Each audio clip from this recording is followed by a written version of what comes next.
So today we are in the age of AI. We are in the age of data. Just now the speaker said कि हम Ghibli images बना रहे हैं. We are creating a lot of data, multimedia. Social media, if you just scroll through these different reels and all, you figure out there's so much of creativity that's unleashed now because there are tools to help you build that. कुछ सालों पहले जब मैं AI जान रहा था, उससे पहले we used to use Photoshop as a software to edit photographs, or maybe we used Adobe Premiere Pro to edit videos. Now today we can edit videos in like fractions of seconds, automatic. How is this all happening? So today my topic is majorly around artificial intelligence and how we can ensure that we are secure, how we are safe around these advancing technologies. So the topic is guardians of the future. How can we become guardians of the future, and how can we build ethical, secure and transparent adaptive systems for all of us?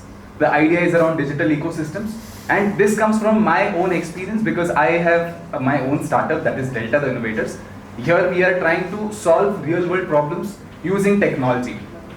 Now how my journey was. As sir said, he comes from an engineering background. Similarly, even I am an engineer. When I was in my third year or something, I explored the power of open source. Open source technologies are those technologies that can help you build a lot, and you have the power to choose from different freedoms, choose from different like codes and all, which are available for you. So when I was exploring open source, I was fascinated by its part that yes, open source can really benefit so many people. I started working around rural areas, building simple solutions like an invoice generator or something of that sort at that point of time. Now when I see AI has the power to do it like just in seconds. When I just say I want to build an invoice generator on Google AI Studio or on Replit or Lovable, it just builds it in fraction of seconds. At that point it used to be like you have to code on different platforms and then deploy it, then run it on a cloud platform and so much. But now it's happening in like seconds. So yes, it is saving a lot of time. But yes, it is also allowing us to think beyond what we used to think at that point of time or what we were restricted to think about. So it's not a simple journey. My topic is majorly around ethics, responsible AI usage, how we can build secure AI systems, how we do not feed that data that can come back for us. And AI is not a new concept, guys. AI has been in the industry since decades. Like when Alan Turing or John McCarthy, these scientists were working at that point of time around World War II, it has been in the industry since then. They were the ones who actually coined the term artificial intelligence. And what is AI? Humans learn A, B, C, D in their schooling times. Similarly, machines are right now learning their A, B, C, D. Now they are learning to build sentences, paragraphs, passages, and the whole book. That's how machines are learning, just as we humans learned. Maybe they are reaching to that stage. We have played so many games in our childhood. Maybe the chess, what we played, where we had a computer player. We used to set different levels, easy, medium, hard. When it was easy, we were the ones who used to win because there were not many combinations that the system knew. It was restricted, and the algorithm which was driving it was only allowing a set of combinations, and it was easier for a human to break those and win it. But as soon as we set the level to medium or hard, we realized that the complexity gets like tougher and we are not able to always win. Similarly, when AI knows a lot of things, AI will respond well. Why are we able to share these thoughts very easily? Because we have learned from our experiences. We have our data, we have our understanding, we have built upon it from so many years. AI is comparatively newer now because we see generative AI doing things faster, but it takes time to like understand exactly what you are trying to create or what you are trying to do. So how well you write your prompt is something that is very important, but also while writing that prompt you need to ensure that you're not giving a lot of private information, confidential information, because you never know how these models have been trained. There have been so many lawsuits around which are signifying that these models are trained on newspaper data. For example, the Times newspapers or the different newspapers which are published across. Now they have their digital copies as well available on mobile phones and all for easy access. These models are trained on such newspapers. Now let's say any newspaper was favoring one single party and the other party was not looked upon. It was not promoted well. So the AI will like anyways process this data which it is fed upon, and it is going to be biased for that particular party. It will always say, yes, this party A is the right one, party B is the wrong one. Because the newspapers, the narrative that we had, that the data spoke about, was always in favor of party A. This is what is bias. It happens. If you see about AI again, AI is totally data driven. We see like in corporates we have these KPIs, key performance indicators, where you need to perform constantly so that you excel in your career, you get promotion and all. Similarly, AI has to also perform to its next level. We see these models competing, Grok, Gemini, or probably ChatGPT. Always when there's a new model that comes in, they're compared with some benchmarks. How well are they performing? What are their key performance indicators? Are they good at generating unimodal content? Unimodal as in text to text or image to image? Or are they able to perform multimodal tasks? Like when I write a text prompt, it generates me an image. When I write a text prompt, it generates me a video. So unimodal, multimodal concept. Here, if I just say, like, how many of you must have heard of like the tools like Gamma? Now Gamma generates a presentation in seconds. But if I just go on Gamma and say generate a presentation on digital transformation, it's going to create a generic presentation. If I say generate a presentation on the topic digital transformation for college going students, maybe it will create something specific for that audience. When I say generate a presentation on digital transformation for engineering college students who come from a vernacular background, maybe it will try to generate it even better, right? So every time I'm giving it a better context, it is able to understand that yes, this is how it should be constructed, yes, this is how the prompt should be written, and that's how the output will be even more tailored and customized. And we all are experiencing this every day. If we are searching on social media for any particular product, or maybe on Amazon we are searching for a pair of shoes. Similarly, if we just visit any social platform, we get those advertisements. And what are these brands doing? They are trying to tailor our experience, hyper personalize our experience so that we become a conversion for them. We pay the necessary amount and purchase that product. Simple example, Netflix. We watch, let's say, action movie. As soon as we watch an action movie, the next time we visit on the account, we will have action movie recommendations. If we are not able to decide what to watch, at that point if I get recommendations for action movies, and yes, I am an action movie lover, then definitely I am going to spend more time on the platform. Everything that we do, right from like how much time we spend on social media, on which post are we spending a lot of time, how are we sharing the data, whether we are liking the post, whether we are like commenting on the post, everything is being tracked. And all these data points, these help them in uncovering patterns which can definitely guide them in decision making. One very good example is Zara. So what Zara does, Zara, the popular brand in fashion, they track local markets. They have these wonderful technology systems which track even minute patterns. Let's say there's a new trend that is coming up. In every store they have these digital ecosystems which would alert the head office, the headquarters where they actually operate into, and they see how are customers preferring the designs, whether they really like the design, how many customers are trying which kind of products, what can be the updates that can be made, and accordingly they improvise on their product.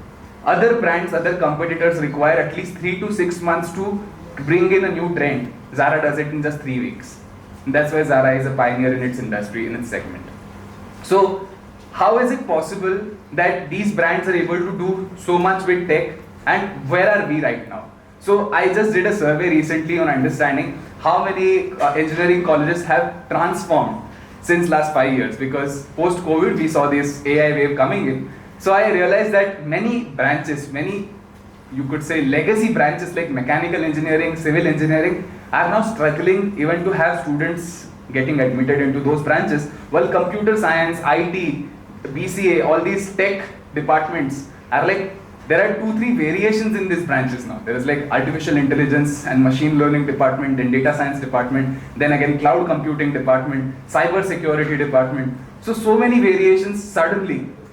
Now you tell me, firstly we are saying AI is our competitor, AI can do a lot of tasks. Secondly, we see like other branches, other domains are not getting students, while everybody is running behind the AI wave. So is it that only IT is something that's going to like help us survive ahead in time, or can we connect IT or tech or AI into our particular domain and solve world's problems? This is a thought I want to put across. that if there is a possibility that you can connect IT tech into your particular domain, your passion, into your industry which you want to work into, then that's how you can do it. And I'm doing it myself. Like, I wanted to do something out of the box.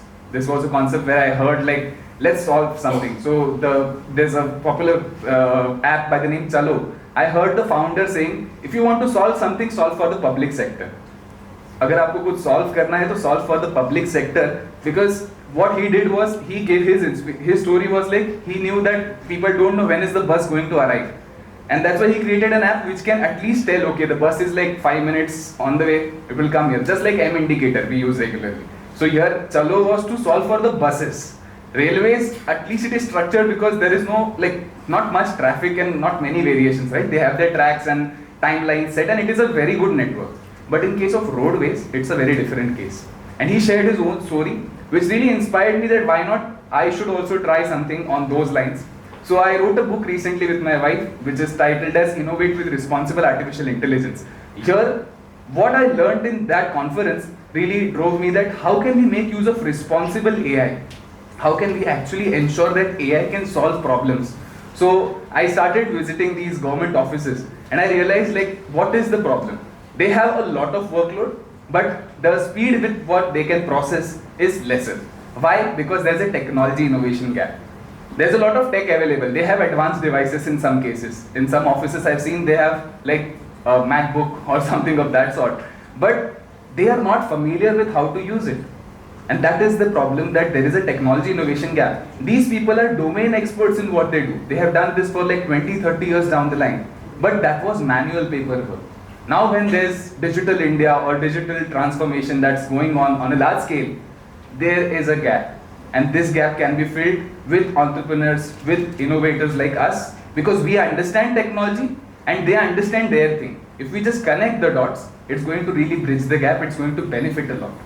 So my work is towards this direction of helping offices, helping public sector digitize by means of open source with efficient solutions, effective solutions, by means of technology that can really help in solving problems that actually matter.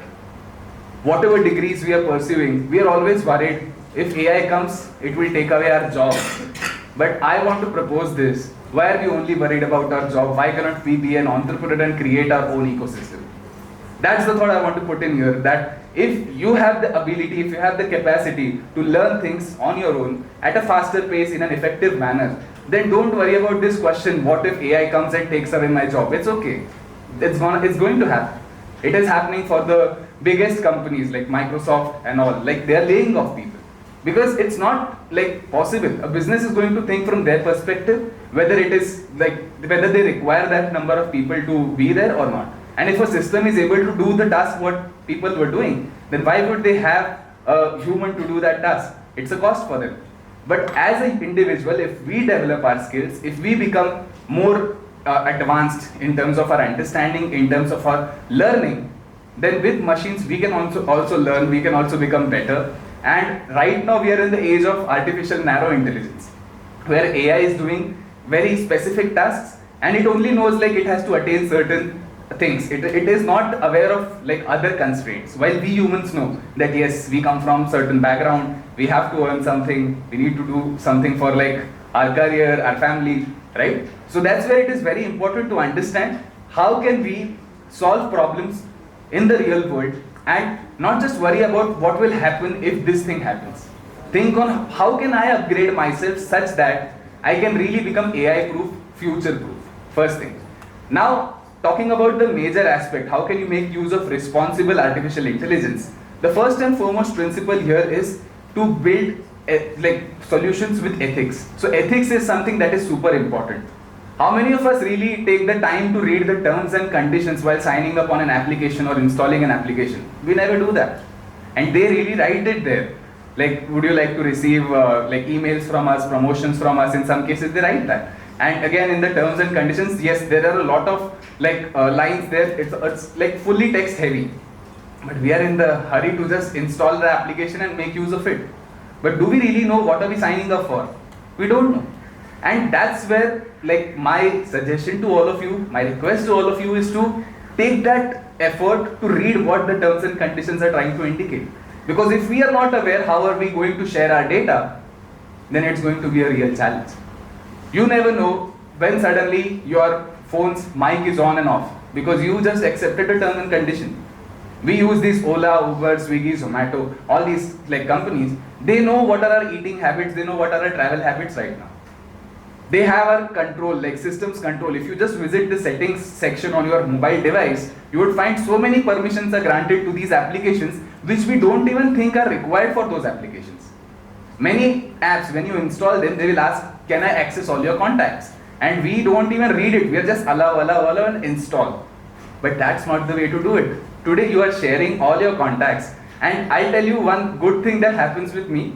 So my personal number is linked to my name and also it is linked to my business. So whenever anyone calls, on Truecaller it shows my business name. Some time ago I realized someone else also had saved a friend's number by some nickname. Let's say Ajay was called as Pintu. So his name Pintu was being reflected on Truecaller. And how did this happen? Because the data that was being shared. So some people try to save like husband as hubby or something of that sort. This data, whatever you are feeding the machine is not going to understand what is to show and what is not to be shown, right? It is you who are feeding the data, you are not allowing it to learn, and now you expect the best outcomes to come. So data is the new oil, everything is going to be driven by data, first thing. And don't just think about this, that what can we do if like our jobs are gone. You have the whole playfield out there. You can think of the different scenarios, you can think of the different aspects in how can you really solve problems that will actually make impact. So first principle is to build solutions that are ethically driven, to build solutions that will really matter for the mankind. Secondly, build such secure architectures that the government would not require to constantly remind you that if you get a video call from someone stating that they are from the police department or from law enforcement, we all have experienced this, right? Like the constant like recordings that we hear when we used to call, because these things are happening, and if we are not aware, so it's really a challenge. And the final and the most important aspect is be adaptive. Build solutions that are adaptive, and you also become adaptive. Keep learning, because if you are just stagnant at whatever you know and you are like, okay, I know everything, then it's not your growth, it's your decline. But if you have the learning attitude to keep learning, just like how machines are learning, and he rightly said some time ago, machines learn with a concept by the name reinforcement learning. So reinforcement learning is a concept where machine gets a reward when it does the right thing and it is penalized when it does the wrong. Award in the sense, in the algorithmic terms, it's a different concept, but of course it's benefited, it gets a positive point when it does the right task. And if it fails, it gets a negative point. So machine tries to enhance its performance and get maximum positive points and reduce the number of negative points, just like we humans think. So it's all related, and I would like to propose that the final thing, that is adaptive nature, the adaptive nature of AI will really be possible if we adapt with AI, if we collaborate with AI. It's not about competing with AI, it's not about like thinking that AI will just replace us, but rather AI and us. We have to go together, because human plus AI is the future.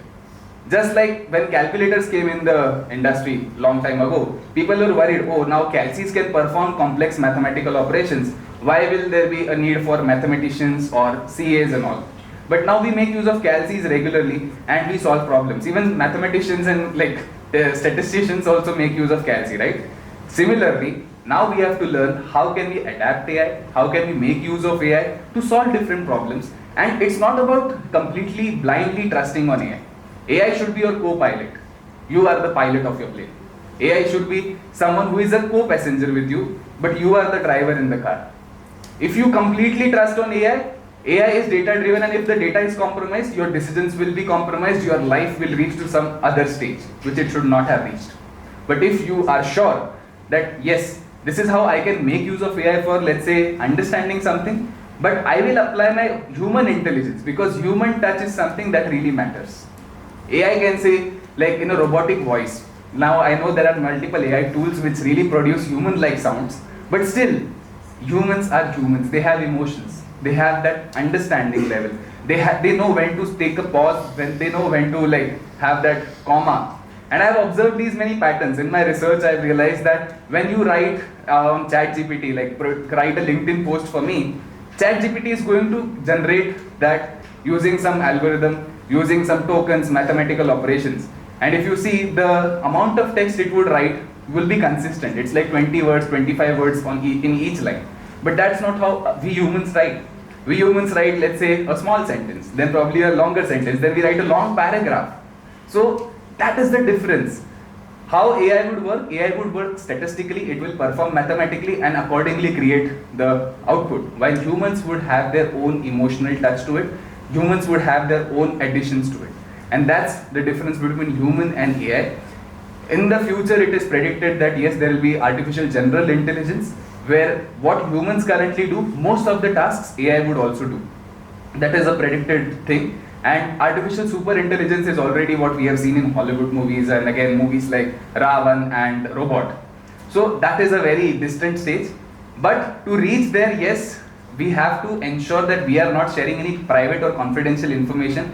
No Ghibli image trends, no sari trends which we are recently seeing on social media. Ensure what you are actually sharing with these platforms. If anything is free, you are the product. Realize that. If any platform is giving you something for free, or if you are getting anything for free, then you are the product. You need to ensure what are you compromising, what are you like giving out when you are getting something in return. That is a very important aspect that I would like to stress upon. And it is super important that you read before you sign. You don't just blindly accept the terms or probably go ahead with whatever you really aspire to do, even before knowing what it is going to ask in return. Because for so many years we used Facebook, Instagram to share our photographs and all, and now what the AI models are trained on these data points. We never realized at that point of time that okay, a photograph which I shared in 2013 would be used in 2025 for training the AI model. And now the AI model even knows how have you grown over the years, what were your lows, what were your highs. And social media is like a false mirror. It is constantly showing you the best moments, but it is never showing you the troughs which come in the people's journey. So this reflection is super important. Don't just be blindfolded that people are always successful, always happy. It's like just a mirror. It's not the truth, not the reality. And it is very possible that if you make use of artificial intelligence, it can help you to navigate through different pathways. Like let's say you want to pursue some career in cybersecurity or AI or data or any other field. It can help you with different options, but you are the one who has to make the choice. Because future is not something that it happens to us. The future is not something that would just happen to you or happen to all of us. Future is something that we create together. And that's how we can really build something that would be worth for us to live along with these coexisting machine learning models. That is what we call as artificial intelligence, that generates text, that solves a lot many problems using different technologies, alike technologies like computer vision, natural language processing, right? A lot of technologies which are aligned to it, a lot of concepts that are aligned to it. So don't just blindly trust AI. Ensure that you are making use of AI as an assistant. Now it is a personal assistant that is there. AI has unprecedented power. It can help you learn anything at a faster pace. There are n number of tools to do that. Try to also understand how AI works. It is what I would suggest. I know not everybody has core interest in understanding the tech aspect of it, but at least know the fundamentals, because that's how you will understand what are you sharing, how it is going to process, and what output it is going to produce for you. So with this thought, I would like to conclude my talk for today. And here, a couple of points before I wind off. First and foremost, ensure that you are digitally aware. Ensure that you are not sharing a lot, not oversharing. Like there have been n number of scenarios where people have shared a lot and then they have struggled a lot again. People traveling outside and they're sharing every minute story on Instagram have costed a lot of things for them. Such people who just post anything on social media, like about their live updates. So it's better to be aware, better to be secure, and be adaptive. Learn things, become better with time, and enhance your understanding, enhance your learning to such an extent that tomorrow, even if someone asks you, are you an expert?